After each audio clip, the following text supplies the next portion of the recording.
கும்பராசி அன்பர்கள் அனைவருக்கும் வணக்கம். இன்றைய பதிவில் கும்பராசி அன்பர்கள் எங்கே எப்பொழுது யாருடன் கவனமாக இருக்க வேண்டும்னு பார்க்கலாம்.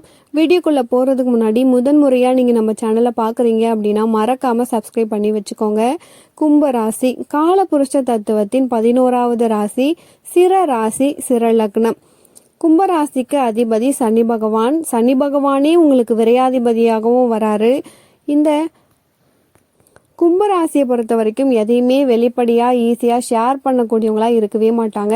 எதையும் ஈஸியாக சொல்லிடவே மாட்டாங்க. ஒரு குடத்தில் நம்ம ஒரு விளக்கேற்றி வச்ச மாதிரி இவங்களுடைய திறமையெல்லாம் இவங்க கிட்டேயே தான் அடங்கி இருக்கும்.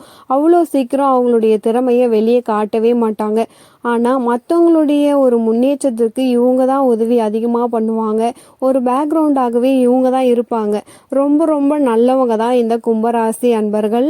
பொதுவாகவே கும்பராசியில் அவிட்டம் 3வது பாதம், 4வது பாதம், சதயம் 4 பாதங்கள், பூரட்டாதி 3 பாதங்கள் இருக்கும். இந்த நட்சத்திரத்தில் பிறந்தவங்க கும்பராசியினர்கள். சப்போஸ் உங்களுக்கு கும்ப லக்னமாக இருந்தால் இந்த நட்சத்திரத்தில் ஏதாவது ஒன்று உங்களுக்கு லக்ன நட்சத்திரமாக இருக்குங்க. இப்போது நம்ம பார்க்க வேண்டிய முக்கியமான விஷயம் என்ன அப்படின்னா, உங்களுக்கு எந்த தசாபுக்தி நன்மையை தரும், எந்த கிரகங்கள் உங்களுக்கு சிறப்பாக இருக்கும் அப்படின்னு நம்ம பார்க்கலாங்க. கும்பராசிக்கு எல்லா கிரகமும் ஓரளவுக்கு உங்களுக்கு நெகட்டிவை ஏற்படுத்தக்கூடியதாக இருக்கும். லக்னாதிபதியாக வரக்கூடிய சனி பகவானை எடுத்துக்கிட்டிங்கன்னா உங்களுக்கு விரையாதிபதியாகவும் வராரு. அதனால் சனி தசை உங்களுக்கு நடந்தாலுமே ஒரு பெரிய அளவுக்கு முன்னேற்றத்தையோ யோகத்தையோ தரும்னு சொல்ல முடியாது. ஒரு 50% உங்களுக்கு நன்மையை தரும், ஒரு 50% தீமையை தரும். விரயத்தையும் அலட்சியத்தையும் தர மாதிரி இருக்கும். தொழில் இடமாற்றத்தை ஏற்படுத்தும். அப்போது உங்களுக்கு 2ஆம் பாவகமாக குரு பகவானுங்க. குரு பகவானை பொறுத்த வரைக்கும் சனி பகவானுக்கு நட்பு கிடையாது, சமம்தான். இருந்தாலுமே ஸ்தான பலத்தின் அடிப்படையில் குரு 2ஆம் அதிபதியாகவும் 11வது அதிபதியாகவும் வருகின்ற காரணத்தால் அவர் அமர்ந்திருக்க இடத்தையும் அவர் யார் கூட சேர்றாரையோ அந்த கிரகத்தின் அடிப்படையும் பொறுத்து தான் உங்களுக்கு நன்மையை செய்யக்கூடியவராக இருப்பாருங்க. உங்களுக்கு 7ஆம் அதிபதியாக வரக்கூடிய சூரியன்க உங்களுக்கு வரக்கூடிய வாழ்க்கை துணையை பொறுத்த வரைக்கும் உங்களை ஆளுமை செய்யக்கூடியவங்களாகவும் ஒரு அதிகார தோரணையோடும் இருக்கக்கூடியவங்களா இருப்பாங்க. இதனாலேயே கும்பராசி கும்ப லக்னத்தில் பிறந்தவங்களுக்கு திருமணம் காலதாமதம் ஆகிட்டே இருக்கும். இல்லைன்னா திருமணத்துக்கு பிறகுமே கூட ஏதோ ஒரு வகையில் கருத்து வேறுபாடும் சில பிரச்சனைகளும் இருந்துக்கிட்டே தான் இருக்கும். ஆனால் பிரிவுகள்லாம் போகாது. ஏதோ ஒரு வகையில் அண்டர்ஸ்டாண்ட் இருக்கும். ஆனால் ஒரு கருத்து வேறுபாடோடையே உங்கள் வாழ்க்கை இருந்துக்கிட்டே இருக்க வாய்ப்பு இருக்குது. அப்போது உங்களுக்கு 7ஆம் அதிபதியாக வரக்கூடிய சூரியனும் உங்களுக்கு நன்மையை செய்யக்கூடிய கிரகம் கிடையாது. சூரியன் வலுப்பெற்று அங்கே இருந்தார் அப்படின்னா உங்களுக்கு அரசு பணி கிடைக்கக்கூடிய விஷயம் இருக்கும். இருந்தாலுமே வாழ்க்கை துணைவர் உங்களை டாமினேட் பண்ணக்கூடியவங்களாகவே அமைஞ்சிடுவாங்க. சந்திரனை பொறுத்த வரைக்கும் 6ஆம் அதிபதியாக வராருங்க. சந்திர தசையில் உங்களுக்கு சந்திர புக்தியில் கடனையோ நோயோ எதிர்ப்பையோ கொடுக்கக்கூடியதாகவும் ஒரு இடமாற்றத்தை தரக்கூடியதாகவும் இருக்கும். செவ்வாய் பகவான் 3ஆம் அதிபதி 10ஆம் அதிபதியாக வரக்கூடியவர். இந்த 3ஆம் அதிபதியாக வர்றதால சிர ராசி சிர லக்னத்துக்கு 3ஆம் பாவம் அப்படிங்கிறது மார்கஸ்தானம். இந்த அடிப்படையில் உங்களுக்கு ஏதோ ஒரு சின்ன சின்ன பிரச்சனைகளை கொடுத்துடுவாருங்க. பொதுவாகவே அவிட்டத்தில் பிறந்தவங்களுக்கு முதல்லையே செவ்வாய் திசை வந்துடும். குழந்தை பருவத்திலேயே செவ்வாய் திசை வரும் பொழுது உடல்நல பாதிப்புகள் சில பிரச்சனைகளை ஏற்படுத்தும். இருந்தாலும் அது ஈஸியாகவே கடந்து போய்கிடும். உங்களுக்கு சுவாதி நட்சத்திரத்தில் பிறந்திருக்கீங்க அப்படின்னா ராகு திசை எடுத்த உடனே வந்துடும். ராகு குருவோடைய சேர்க்கையோ சுக்கிரனுடைய சேர்க்கையோ இருக்கும் பொழுது ராகு திசையில் சில நல்ல பலன்களை உங்களுக்கு ஏற்படுத்தக்கூடியவராக இருப்பாருங்க. கேதுவும் அதே போல தான். சுக்கிரன் தொடர்பு குரு தொடர்பு இருந்துச்சுன்னா உங்களுக்கு நல்ல பலனை கொடுத்துடுவார். பிறந்த உடனே ராகு திசை வரும்பொழுது கல்வியில் தடையோ உடல்நல பாதிப்புகளோ ஏற்படுத்தும். கல்வியில் ஒரு கடமையின்மையை ஏற்படுத்திட்டு ஒரு ஆவரேஜாக படிக்கக்கூடிய சூழ்நிலையை ஏற்படுத்தும். பூரட்டாதி நட்சத்திரத்தில் நீங்கள் பிறக்கிறீங்க அப்படின்னா எடுத்த உடனே உங்களுக்கு குரு திசை வரும். குரு திசைக்கு அடுத்து தான் உங்களுக்கு சனி திசை புதன் திசைன்னு வந்துக்கிட்டே இருக்கும். பொதுவாகவே இந்த கும்பராசியில் பிறந்தவங்களுக்கு மையப்பகுதியாக இருக்கிறது குரு தசை, புதன் தசை, கேது தசை தாங்க. இதில் முக்கியமான தசை குரு தசை. குரு தசை காலத்தில் அவிட்டம் நட்சத்திரத்துல பிறந்தவங்களுக்கு திருமணம், வேலை வாய்ப்பு போன்ற விஷயங்கள் உங்களுக்கு கிடைக்கக்கூடிய காலம். இந்த நேரத்துல நீங்க ரொம்பவே கவனமா இருக்கணும். நீங்க திருமண வரன் பாக்குறீங்க அப்படின்னா ரொம்பவே கவனமா இருக்கணும். இந்த நேரத்துல காதல் போன்ற விஷயங்களோ நட்பு போன்ற விஷயங்களோ ஏற்படும். ஆனா அந்த காதல் சக்சஸ் ஆகுமா அப்படின்னா ஆகிறதுக்கு கொஞ்சம் வாய்ப்பு குறைவு தான். உங்களுடைய ஜாதகத்தின் அடிப்படையில தாங்க. அந்த காதல் சக்சஸ் ஆனாலும் பிரச்சனை, சக்சஸ் ஆகலை அப்படின்னா உங்களுக்கு ஒரு மன வருத்தத்தை ஏற்படுத்தும்.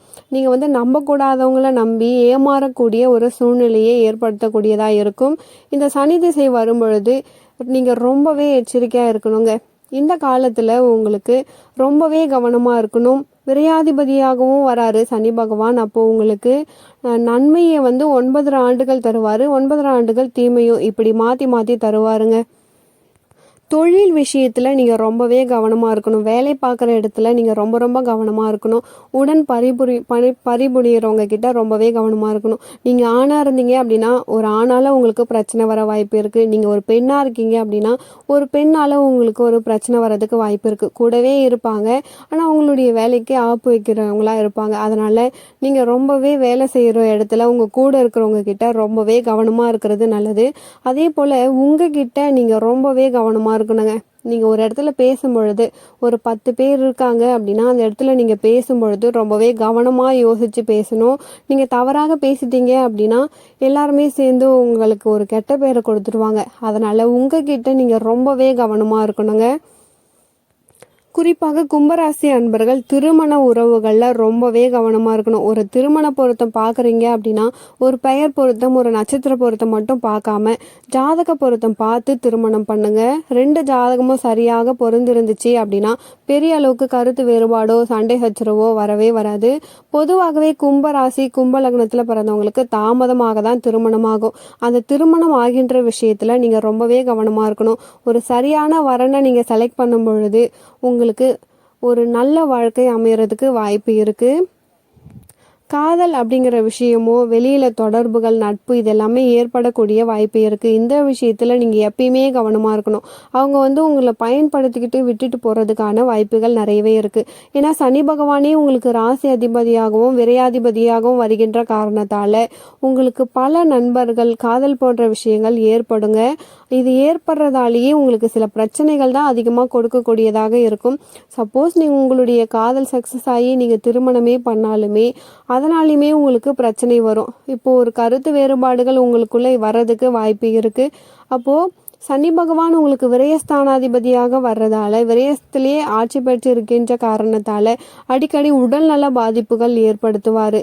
அதனால நீங்க உங்களுடைய உடல்ல போதுமான அளவு நீங்க கான்சன்ட்ரேஷன் பண்ணி ஒரு ஹெல்தியான ஒரு நல்ல உணவு, நேர்மறையான சிந்தனையோடு இருக்கிறது நல்லது. சனி பகவான் உங்களுக்கு நெகட்டிவிட்டியை கொடுத்துட்டே இருக்காரு. நீங்க பாசிட்டிவாவே ஒரு விஷயத்துக்கு போறீங்க அப்படின்னா அந்த இடத்துல ஒரு நெகட்டிவான சிந்தனை ஒரு பாதியிலேயே அந்த விஷயத்தை விட்டுட்டு திரும்பி வர்றதுக்கான சூழ்நிலை இருக்கும். இதெல்லாம் உங்களுடைய முன்னேற்றத்திற்கான தடைகள். அதையெல்லாம் தாண்டி நீங்க தொடர்ந்து போகும் பொழுது உங்களுக்கு ஒரு நல்ல சக்சஸ் கிடைக்கிறதுக்கு வாய்ப்பு இருக்கு. நீங்க உங்க நண்பர்களுக்கு நிறையவே உதவி செய்றீங்க. அவங்க உங்களுக்கு ஒரு நல்ல விஷயத்த செய்றாங்க அப்படின்னா கண்டிப்பா நீங்க உதவி பண்ணுங்க.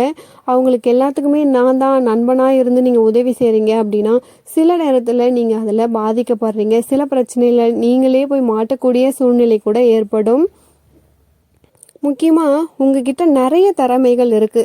எல்லாமே குடத்துல ஏற்றி வச்ச விளக்கு மாதிரி உங்களுடைய திறமையை நீங்க உங்களுக்குள்ளே வச்சுக்காம அதை வெளியே காட்டினீங்க அப்படின்னா ஒரு மிக பெரிய ஒரு முன்னேற்றம் உங்களுக்கு வரும். கடின உழைப்பாளியா இருக்கக்கூடிய நீங்க உங்களுடைய திறமையை வெளிக்காட்டும் பொழுது உங்களுக்கு புகழ் கிடைக்கவோ பணம் சம்பாரிச்சு முன்னேற்றம் பெறதுக்கோ நிறைய வாய்ப்புகள் இருக்குங்க. சில விஷயத்துல நீங்க கவனமா இருந்தாலே போதும். உடல் நலத்துல கவனமா இருங்க. கும்பராசி அன்பர்களுக்கு இந்த பதிவு பயனுள்ளதா இருந்திருக்கும்னு நினைக்கிறேன். மீண்டும் ஒரு நல்ல பதிவில் உங்களை சந்திக்கிறேன். நன்றி.